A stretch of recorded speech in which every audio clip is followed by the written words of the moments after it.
Banyak penafsir mengatakan bahwa sebetulnya kitabnya pada zaman Musa nggak ada. Itu hanya kisah yang dituturkan turun-temurun. Cerita tentang nenek moyang, Adam Hawa sampai pada Henoh. Kemudian Nuh dan sebagainya itu diturunkan, dituturkan secara turun-temurun. Dan kemudian dibukukan oleh Musa, saudaraku. Shalom, saudaraku. Saudara, kita sebagai orang Kristen, sebagai umat Tuhan, kita memang perlu terus belajar, mengembangkan akan pengetahuan kita. Namun demikian, kita pun juga harus tahu batas-batasnya. Dalam kita belajar, kita ini harus punya prinsip-prinsip apa yang menjadi batasan-batasan. Nah, kali ini kita akan membahas apa yang sering bermunculan di dunia maya, khususnya di sosmed-sosmed, yaitu tentang kitab Henoh, saudara ya. Jadi mengapa kitab Henoh itu kita tidak jadikan sumber iman kita? Kita tahu ya saudaraku bahwa iman kita itu timbul dari pendengaran akan firman, ya kan? Kemudian Tuhan Yesus dalam doa di dalam Yohanes 17 ayat 17 ya katakan bahwa firman-Mu adalah kebenaran. Nah, sekarang yang masuk dalam kategori firman yang menjadi sumber iman kita itu apa? Nah, kita punya Alkitab, saudara.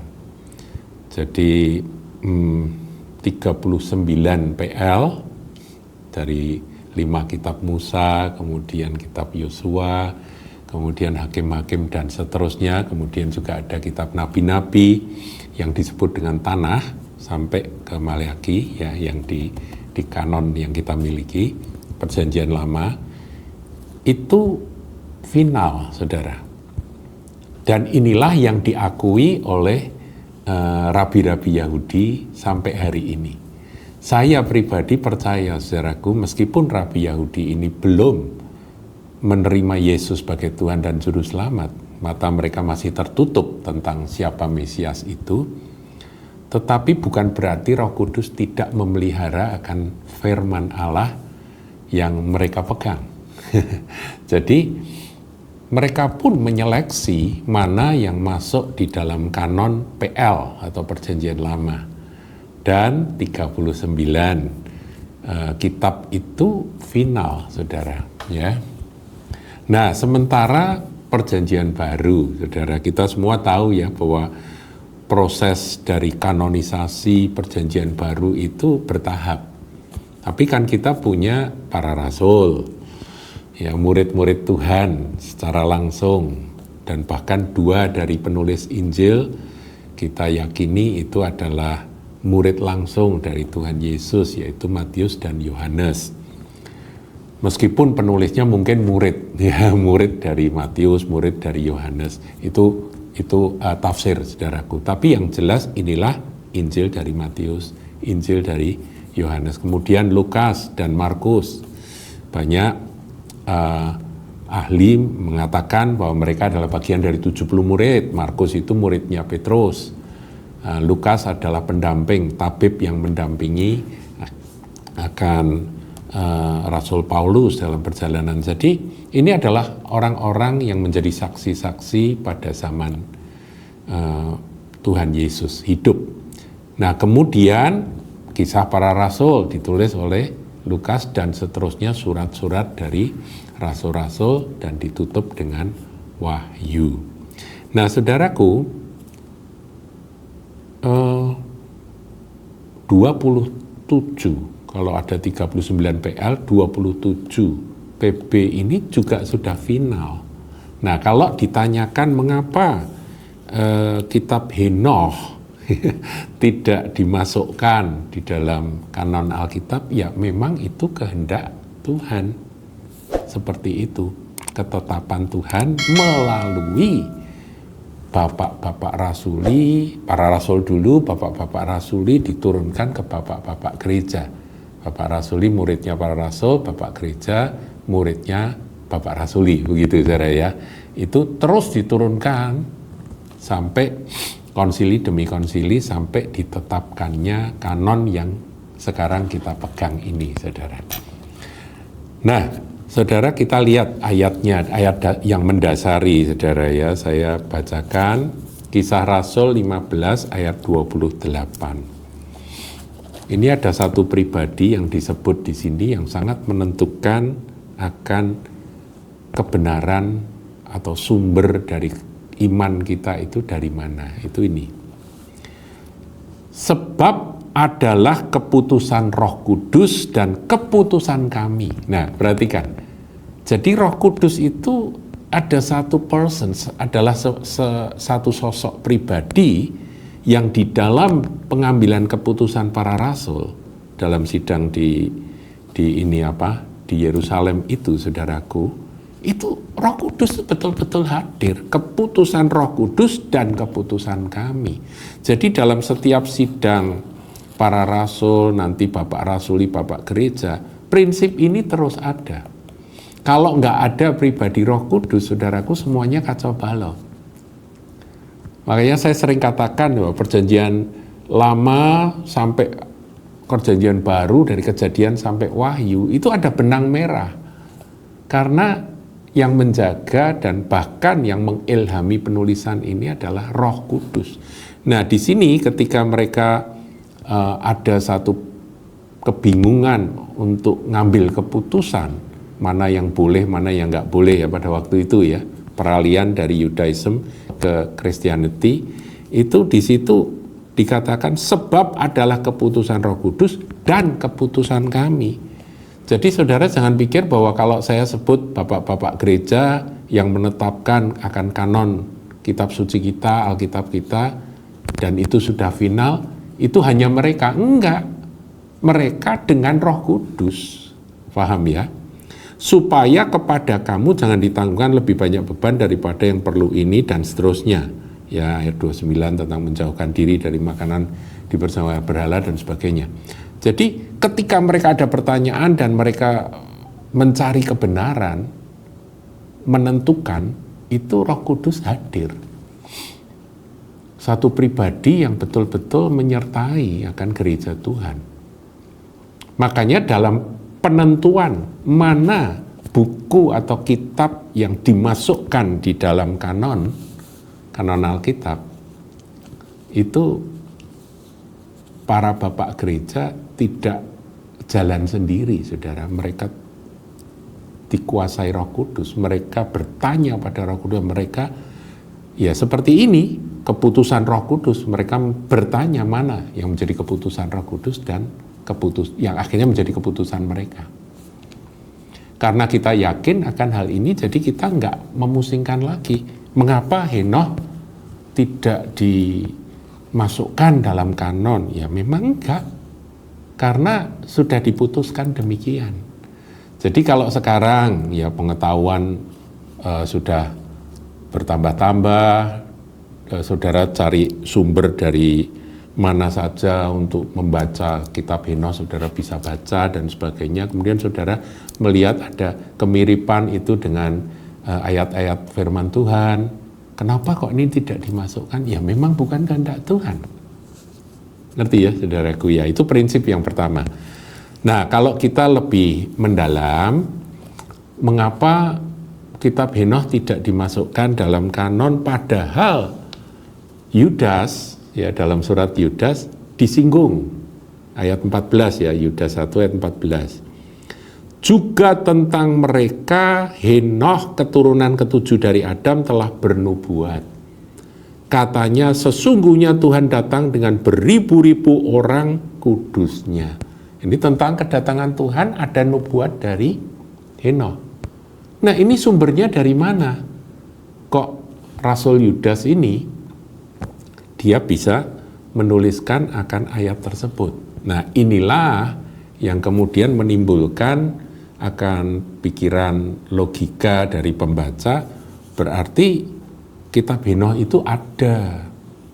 Nah, kemudian ketika muncul akan kitab Henokh ya, yang yang tidak diakui, yang tidak dimasukkan sebagai otoritas di dalam Alkitab, ya dimasukkan dalam kanon sebagai sumber iman, itu muncul dan kemudian diselidiki. Mereka bertanya-tanya, loh kok dicuplek, disitir di sini oleh Yudas, tapi kok kitabnya sendiri tidak diakui?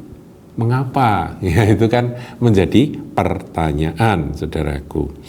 Ya, tentunya kembali kepada prinsip tadi, bukan kehendak Roh Kudus. Bukan kehendak Roh Kudus yang mana keputusan Roh Kudus dan keputusan bapak-bapak gereja pada waktu itu menyatakan tidak. Bukan. Ya. Nah, sekarang kalau kita meneliti secara lebih luas, saudara ya, yaitu otoritas dari kitab Henoh ini sejauh mana gitu ya.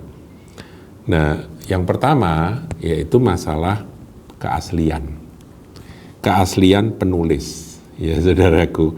Kitab Henoh ini ditulis, saudara ya, karena ada temuan di Qumran, di mana kitab Henoh juga ada di sana ya. Jadi cukup kuno, sebelum Perjanjian Baru itu ada.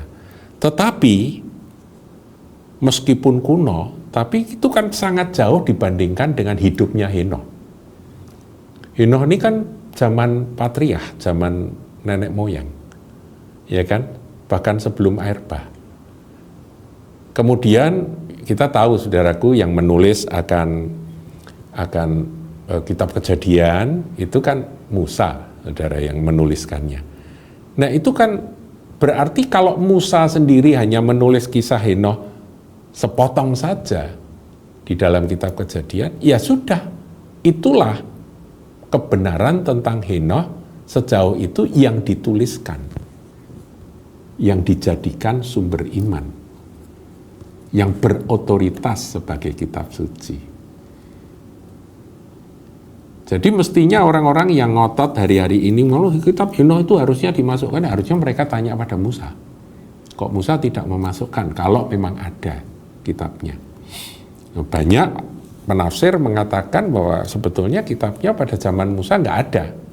Itu hanya kisah yang dituturkan turun-temurun. Cerita tentang nenek moyang, Adam Hawa sampai pada Henoh. Kemudian Nuh dan sebagainya itu dituturkan secara turun-temurun. Dan kemudian dibukukan oleh Musa, saudaraku. Nah, kalau Musa tidak menuliskan tentang Henoh, berarti memang bukan kehendak Tuhan. Tapi apakah cerita-cerita tentang Henoh tidak ada dalam budaya tutur? Mungkin ada, saudaraku. Dan pada ini diperkirakan ya, kemungkinan besar meskipun kuno, tapi kitab Henoh itu ditulis antara 300 sebelum Masehi sampai 100 sebelum Masehi. Makanya di Qumran ada itu ya, dalam temuan Qumran. Sehingga akhirnya semua berpendapat, semua para ahli berpendapat bahwa kitab ini masuk kelompok pseudepigrafal. Jadi kitab palsu yang mana penulisnya memakai nama tokoh terkenal. Gitu ya. Jadi pakai nama tokoh yang sangat terkenal, yaitu Henoh. Ya karena yang nulis ini siapa? Kan tidak tahu kita. Nah, itu kan sudah ribuan tahun dari zaman Henoh hidup. Karena sudah melalui akan nabi-nabi yang tidak menyinggung sama sekali tentang Henoh. Jadi pemimpin Yahudi dan Kristen awal itu tidak menerima akan otoritas, akan catatan-catatan tentang Henoh tersebut, apa yang dikatakan, diklaim sebagai kitab Henoh itu. Sehingga tidak dianggap sebagai bagian dari kanon Alkitab. Baik Yudaism, Perjanjian Lama, para rabi menolak, tidak memasukkan, karena logika tadi saudaraku, wong ini kok munculnya belakangan gitu ya, enggak, jadi enggak bisa, itu hanya sebagai literatur saja ya kan. Banyak juga orang-orang yang suka menulis gitu ya, orang-orang yang suka bikin buku pada zaman-zaman dulu, tapi bukan sesuatu yang memang berotoritas. Yahudi menolak, tidak menganggap sebagai kitab suci resmi.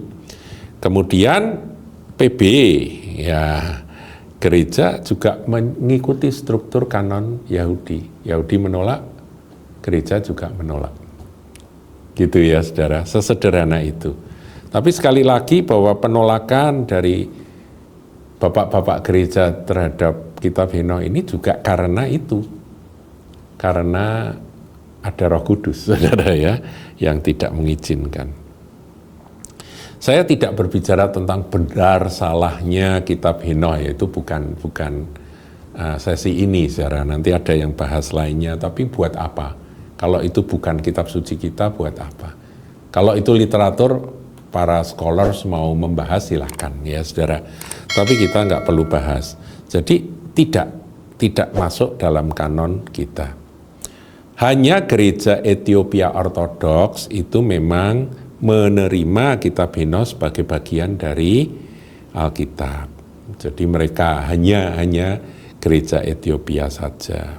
Sedangkan gereja-gereja yang ada di dunia ini, baik gereja Katolik, gereja Ortodoks, Ortodoks Timur maupun Ortodoks Barat, Protestan, itu semua tidak mengakui, saudaraku ya.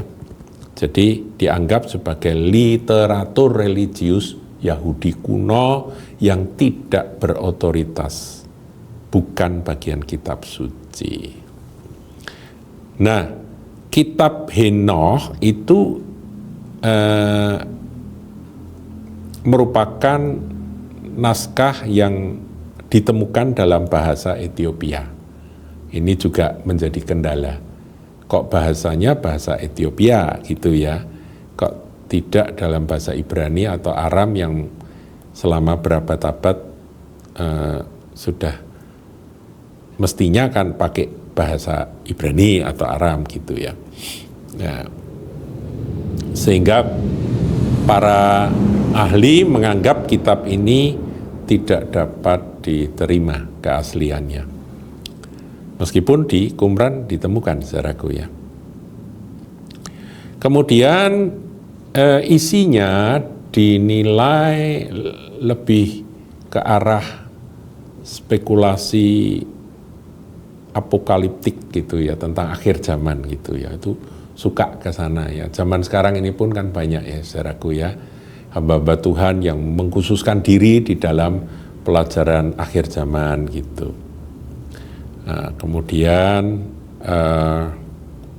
ada mistisnya, sehingga kalau dibandingkan dengan apa yang ada dalam kanon kita itu agak sulit diterima, saudaraku ya.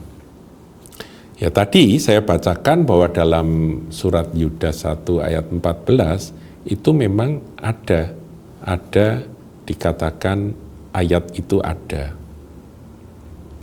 Kemudian juga ini yang membuat orang-orang banyak yang ingin memasukkan, karena ini loh ada gitu ya, ini ada. Ya tapi meskipun ada, apakah buku itu gitu ya, sumbernya buku itu? Mungkin sumbernya dari budaya tutur yang disampaikan turun-temurun dan kemudian atas izin Roh Kudus itu ditulis oleh Yudas. Jadi yang tertulis itu, saudara, yang sekarang saudara bisa baca, kalau saudara klik di internet, saudara bisa temukan yang disebut kitab Henoh itu, yang ada 5 bab dan sebagainya itu, saudara, itu yang tidak diakui. Tapi apakah ada kisah tentang Henoh yang diakui? Ada. Di mana? Di dalam Kejadian dan di dalam surat Yudas ini diakui, karena ini tertulis di sini. Paham ya? Jadi saya kira cukup sederhana kita berprinsip bahwa memang itu bukan kehendak Tuhan untuk kitab Henokh itu dimasukkan.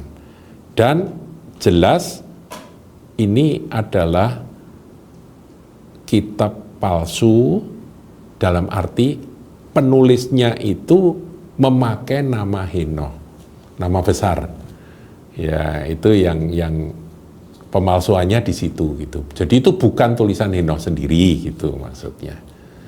Itu saja saudaraku. Jadi kita perlu ini saudaraku. Jadi cerdas secara rohani dan kita dewasa secara rohani dalam menyikapi akan simpang siur yang munculnya. Nanti ada lagi kitab apa Injil Thomas, kemudian Injil apa, itu kan dulu sudah lewat itu dalam seleksi kanonisasi oleh bapak-bapak gereja itu sudah tersingkir, saudara. Tapi namanya penyesatan itu akan ada sampai akhir zaman, jadi nanti akan dimuncul-munculkan. Saya berharap sidang jemaat dan saudara yang mengikuti akan penjelasan populer, ini penjelasan populer tentang kitab Henokh mengapa tidak masuk dalam kanon, itu saudara cukup teguh, cukup jadi teguh dan berkata bahwa memang bukan kehendak Roh Kudus. Ya, kehendak Roh Kudus ya ini saudaraku, Alkitab kita ini. Cukup saudaraku ya. Tuhan Yesus memberkati. Jangan lupa like, comment, share, dan subscribe channel GKBK Hal Semarang.